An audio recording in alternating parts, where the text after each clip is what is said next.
इस बुलेटिन में जानेंगे बेटियों की शादी पर सीएम का सबसे बड़ा ऐलान, लाखों की मदद पर क्यों चुनी गई ये खास 11 जोड़ियां, किसानों की लॉटरी, रातों रात लखपति बने राजस्थान के ये किसान, जानकर चौंक जाएंगे कैसे मिला मौका। राजस्थान के लाखों युवाओं पर बड़ा संकट, आरपीएससी भर्तियों में बिना इस नंबर के नहीं कर पाएंगे आवेदन।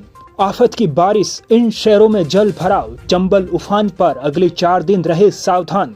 अशोक गहलोत का चुनाव आयोग और जांच एजेंसियों पर बड़ा आरोप। सफलता की कहानी पीड़ितों की जुबानी में आज जानिए। भरतपुर में कैसे 5 भाइयों का 25 वर्ष से लंबित भूमि का हुआ बंटवारा। और आखिर में जानेंगे आज की राजस्थानी चौखी बात।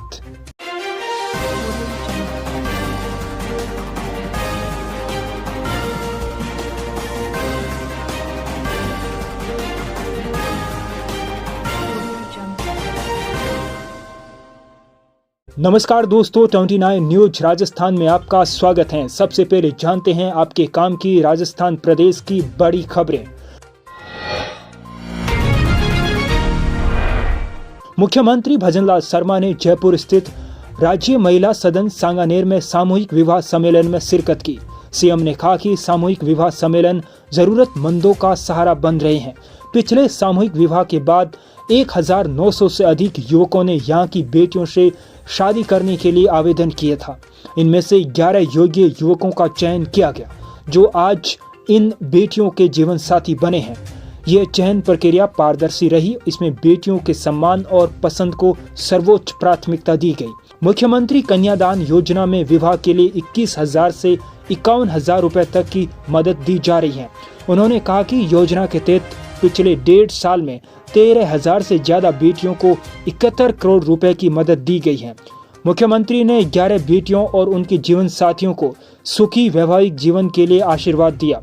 उन्होंने मुख्यमंत्री कन्यादान योजना के तहत 21,000 रुपए की सहायता राशि के चेक भेंट किए। राजस्थान सरकार द्वारा किसानों को ई नाम एवं ई पेमेंट को प्रोत्साहन देने के उद्देश्य से लागू की गई कृषक उपहार योजना के तहत चयनित कृषकों को नगद पुरस्कार दिए गए। कृषि एवं उद्यानिकी विभाग के शासन सचिव राजन विशाल ने शुक्रवार को पंत कृषि भवन में राज्य स्तरीय ऑनलाइन लॉटरी के माध्यम से चयनित किसानों को पुरस्कार स्वरूप चेक वितरित कर सम्मानित किया। योजना के तहत कृषि उपज मंडी कोटा के कृषक गोलू उर्फ मनजीत सिंह को 2,50,000 रुपए का प्रथम पुरस्कार, हनुमानगढ़ मंडी के कृषक ओम प्रकाश के 1,50,000 रुपए का द्वितीय पुरस्कार और कोटा के कृषि उपज मंडी के कृषक राम भरोस के 1 लाख रुपए का तृतीय पुरस्कार निकला था। राजस्थान लोक सेवा आयोग यानी आरपीएससी द्वारा आयोजित भर्ती परीक्षाओं में आवेदन करने के लिए वन टाइम रजिस्ट्रेशन में आधार या जन आधार नंबर अपडेट करना जरूरी कर दिया गया है। ई-केवाईसी के बिना आने वाली भर्ती परीक्षाओं के लिए आवेदन नहीं किए जा सकेंगे। इसलिए अभ्यर्थी वर्तमान में चल रही या भविष्य की भर्ती परीक्षाओं के दौरान किसी भी असुविधा से बचने के लिए अपनी OTR केवाईसी को समय पर पूरी करे। वर्तमान में वन टाइम रजिस्ट्रेशन के 69,58,433 अभ्यर्थी रजिस्टर्ड हैं। इनमें से आधार नंबर द्वारा सत्यापित 37,53,302 और जन आधार के माध्यम से सत्यापित 21,70,830 अभ्यर्थी हैं। बाकी 10,34,301 अभ्यर्थियों ने SSO ID के माध्यम से वन टाइम रजिस्ट्रेशन करवाया है। राजस्थान के नवनियुक्त पुलिस महानिदेशक यानी DGP राजीव कुमार शर्मा ने गुरुवार को मुख्यमंत्री भजनलाल शर्मा से मुख्यमंत्री निवास पर शिष्टाचार भेंट की। यह भेंट राजीव शर्मा के पुलिस महानिदेशक पद का कार्यभार संभालने के बाद पहली औपचारिक मुलाकात थी। मंत्री ने नई जिम्मेदारी की शुभकामनाएं दी और राज्य में कानून व्यवस्था की स्थिति को और बेहतर बनाने के लिए पुलिस विभाग के प्रयासों की सराहना की। जयपुर स्थित RUHS अस्पताल में चिकित्सा सुविधाओं का लगातार विस्तार होने से रोगियों को इसका लाभ मिलने लगा है और उन्हें उपचार के लिए एक बेहतर विकल्प मिला है। हाल ही में RUHS अस्पताल में एक आपातकालीन सर्जरी कर 5 वर्षीय बालक का जीवन बचाया गया। खाने की नली में 2 रुपए का सिक्का फंस गया था। बालक ने शाम को खेलते खेलते सिक्का निगल लिया। इससे उसके गले में तेज दर्द हुआ और उल्टी होने लगी। घबराए हुए माता पिता उसे तुरंत लेकर RUHS अस्पताल की आपातकालीन इकाई में पहुंचे, जहां विशेषज्ञों ने उसकी स्थिति को भांपते हुए तत्काल आपातकालीन ऑपरेशन थिएटर में शिफ्ट किया। खाने की नली में सिक्के का फंसना बेहद संवेदनशील और खतरनाक स्थिति होती है। अगर थोड़ी भी देर होती तो ये सांस की नली को रोक सकता था और बच्चे की मौत तक हो सकती थी। जोखिम भरी सर्जरी को सफलतापूर्वक अंजाम देकर RUHS के चिकित्सकों ने बालक का जीवन बचाया। राज्य सरकार ने राजस्थान की धरती को हरा भरा बनाने के अभियान के तहत इस मानसून में प्रदेश भर में 10 करोड़ पौधे लगाने का प्रण लिया है, जिसके तहत अब तक 54,900 से अधिक स्थानों पर 50,87,000 से अधिक की संख्या में पौधारोपण किया जा चुका है। पिछले साल भी इस अभियान के तहत 7 करोड़ से अधिक पौधे लगाए गए थे। राज्य सरकार ने मिशन हरियालो राजस्थान के तहत 5 सालों में 50 करोड़ पौधे लगाने का लक्ष्य रखा है। पौधारोपण के बाद पौधों की निगरानी के लिए हरियालो राजस्थान मोबाइल एप्लीकेशन भी विकसित की गई है।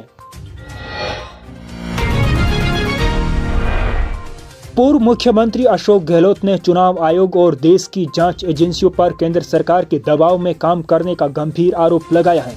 जयपुर में मीडिया से बातचीत करते हुए गहलोत ने बिहार में निष्पक्ष चुनाव होने पर भी संदेह जताया। उन्होंने कहा कि देश में लोकतंत्र कमजोर हो रहा है। सरकार ने सभी एजेंसियों को अपने दबाव में ले लिया है। गहलोत ने प्रधानमंत्री और अन्य नेताओं से सवाल करते हुए कहा कि उन्हें ये सोचना चाहिए कि सत्ता पक्ष तभी है जब विपक्ष होता है। उन्होंने चेतावनी दी कि यदि विपक्ष की बात नहीं सुनी गई तो देश और सत्ता पक्ष दोनों को तकलीफ होगी। राजस्थान में बारिश का दौर जारी है। सीकर और श्री माधोपुर में तेज बरसात हुई। सवाई माधोपुर के पुराने शहर के कई इलाकों में पानी भर गया। कोटा बैराज से पानी छोड़े जाने के कारण धौलपुर में चंबल नदी का जल स्तर बढ़ने लगा है। राजस्थान में अगले 3 से 4 दिनों तक कई जिलों में भारी बारिश की चेतावनी जारी की गई है। राजस्थान में इस सीजन में अब तक औसत से 128% ज्यादा बारिश हो चुकी है। और अब बात सफलता की कहानी पीड़ितों की जुबानी की। भरतपुर के बांसी फला में आयोजित शिविर में एक अविश्वसनीय घटना सामने आई। ओम प्रकाश और उनके 4 भाइयों की 25 साल पुरानी विरासत, नामांतरण और बंटवारे की समस्या का एक ही दिन में आपसी सहमति से समाधान हो गया। पन्नालाल जाट की मृत्यु के बाद उनके 5 बेटे ओम प्रकाश, रामगोपाल, भीम सिंह, सोमनलाल और संजय सिंह भूमि बंटवारे को लेकर परेशान थे, लेकिन आपसी सहमति न बन पाने के कारण वे 25 साल से दफ्तरों के चक्कर काट रहे थे। शिविर प्रभारी ने राजस्व विभाग की टीम को तुरंत कार्रवाई के निर्देश दिए। अधिकारियों और ग्रामीणों की समझाइश से सभी भाइयों ने सहमति जताई और इस तरह सालों पुराने आपसी मनमुटाव खत्म हुआ। अब वे सभी कृषि और राजस्व संबंधी सरकारी योजनाओं का लाभ आसानी से ले पाएंगे। और आज की राजस्थानी चौकी बात, झूठा की के पछाण के बात बात में सौगंध खावे। इसका अर्थ है कि झूठा आदमी हर बात में कसम खाता है।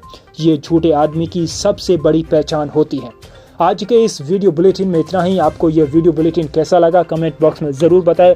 आपको ये वीडियो बुलेटिन अच्छा लगा तो इसे व्हाट्सएप के माध्यम से अपने दोस्तों के साथ, अपने लोगों के साथ शेयर कीजिए।